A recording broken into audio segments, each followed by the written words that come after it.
에스겔 강독 두 번째 시간에 말씀드린 것처럼 에스겔서는 네 부분으로 구성되어 있습니다. 실직자가 된 제사장이었던 에스겔이 선지자로 부름을 받는 1장부터 3장까지가 있고요. 이어지는 내용은 유다와 예루살렘을 향한 하나님의 무서운 심판의 메시지입니다. 그것이 4장부터 24장까지의 내용입니다.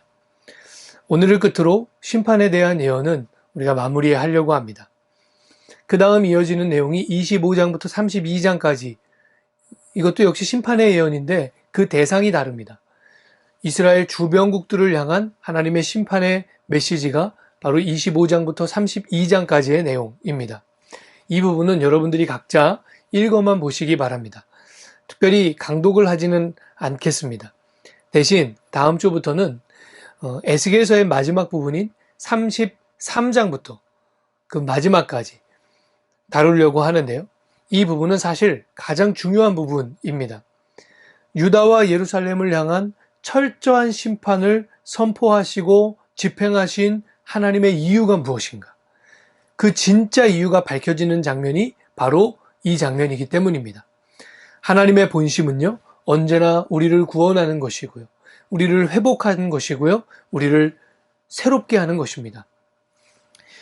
영적으로 예언자들의 따끔한 경고의 메시지는 우리가 회개해야 될 것이 무엇인지를 알려주죠.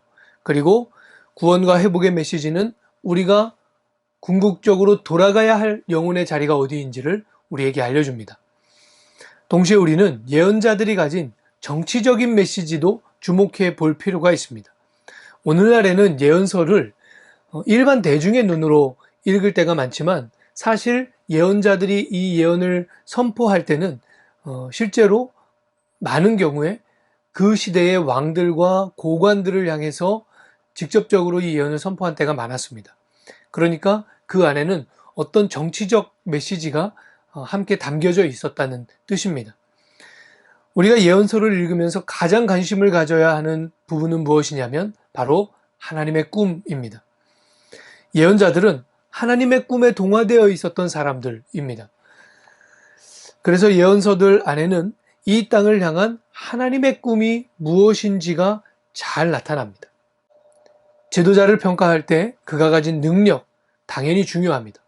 어떤 일을 어떻게 해내는가, 당연히 중요한 가치입니다. 또 그가 얼마나 청렴하고 윤리적인 사람인가, 이것도 중요합니다. 그런데 우리가 때때로 간과하는 것이 있습니다. 그가 어떤 세상을 꿈꾸고 있느냐 하는 것입니다. 그가 어떤 꿈을 꾸고 있는 사람이냐, 그가 꿈꾸는 세상은 어떤 세상이냐 하는 것에 따라서 그의 지도력이, 또 그가 추구해 나가는 그 방향이 달라질 것입니다. 하나님의 통치를 따르는 삶을 산다고 할 때, 그래서 하나님이 꿈꾸시는 것이 무엇이냐 아는 것이 중요합니다. 하나님이 꿈꾸는 세상을 알아야 그 통치를 받아 누릴 수가 있습니다. 그런 의미에서 예언서는 너무 중요합니다. 오늘 마지막으로 다룰 심판 예언은 에스겔 23장의 오홀라와 오홀리바에 대한 이야기입니다. 사실 에스겔 16장도 이것과 같은 내용을 다루고 있죠. 오홀라와 오홀리바는 자매입니다. 4절을 보시면 이 자매는 각각 이스라엘과 유다를 의미합니다. 오홀라는 사마리아요, 오홀리바는 예루살렘이니라. 그런데 이스라엘과 유다라고 표현하지 않았고요. 오홀라는 사마리아고 오홀리바는 예루살렘이라고 표현하고 있어요. 사마리아와 예루살렘은 잘 아시는 것처럼 각각 북왕국 이스라엘과 남왕국 유다의 수도였습니다. 행정과 경제의 중심지요, 또 이 말씀 안에서는 외교 정책의 중심지였습니다. 에스겔 23장은 사실 유다의 외교 정책에 대한 예언이에요. 그런데 이스라엘, 유다 이렇게 표현하지 않고 사마리아, 예루살렘이라고 표현한 이유는 무엇이겠습니까? 이 예언이 이스라엘과 유다의 지도자들을 향한 것임을 알 수가 있죠. 언니 오홀라는 아수르를 사모했다고 되어 있습니다. 실제로 북이스라엘의 대표적인 두 왕족, 제일 나쁜 왕으로 평가되는 아합이 포함되어 있는 오므리 왕조, 그리고 그 오므리 왕조의 반기를 들고 일어났던 예후 왕조, 이 두 왕조는 모두 아수르의 조공을 바치는 그런 신세였습니다. 그러나 결국 북이스라엘 왕국은 아수르에 의해서 멸망당하고 말죠. 동생 오홀리바는 언니의 이 비참한 최후를 다 보았습니다.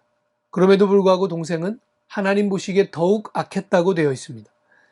그들은 아수르, 바벨론, 애굽, 당시의 최강대국들 사이를 오가며 갈피를 잡지 못하는 외교 정책을 폈습니다. 중요한 것은 유다가 이토록 갈팡질팡하는 외교 정책을 편 이유입니다. 예수님을 믿는 것은 예수님을 따르는 것이죠. 이 둘은 서로 분리할 수 있는 것이 아닙니다. 믿는 것은 곧 사는 것입니다. 삶은 믿음의 표현이고 믿음은 삶의 철학입니다.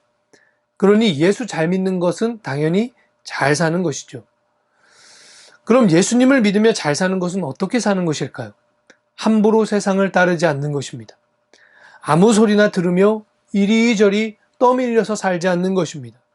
예수님께서 가르쳐 주신 성경 말씀에 입각해서 심지가 곧게 사는 것입니다. 저는 그래서 예수 잘 믿는 사람 특징, 심지가 곧은 것이라고 생각합니다. 성격이 좀 괴팍할 수도 있고요. 조금 불친절한 사람일 수도 있습니다. 예수 잘 믿는 것은 착하게 사는 것이 아닙니다.